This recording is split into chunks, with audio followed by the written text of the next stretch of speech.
nejsem žádný velký básník. Přišlo to prostě tak nějak nečekaně. V hlavě spousta slov, co do sebe občas zapadnou. Tak nelením a k inspiraci natahuju dlaně. Vím, že moji blízcí si myslí, že mi trochu hráblo, ale já nezlobím se na ně. Mám strach, že už nemám, co bych pro vás psal. V dali vidím, jak se zpívá a toho jsem se bál.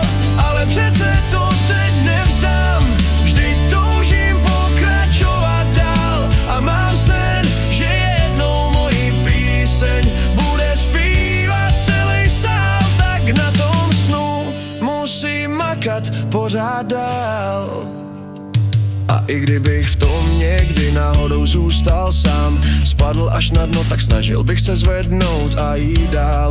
A i když neumím zpívat, nehodlám se už jen zpovzdálí dívat.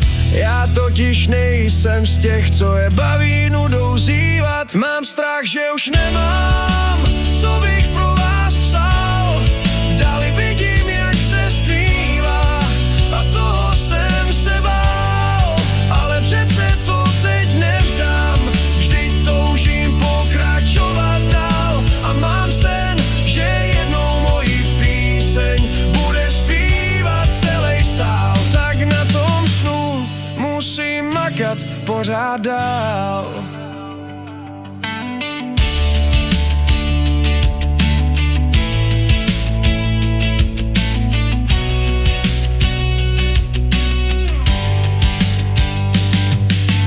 Jednou přijde můj čas, možná někdo si mých textů všimne a půjčí jim svůj hlas. Myslím si, že nebude to hned, protože všechno má svůj čas. Ale jestli čekat nevydržím, tak ať klidně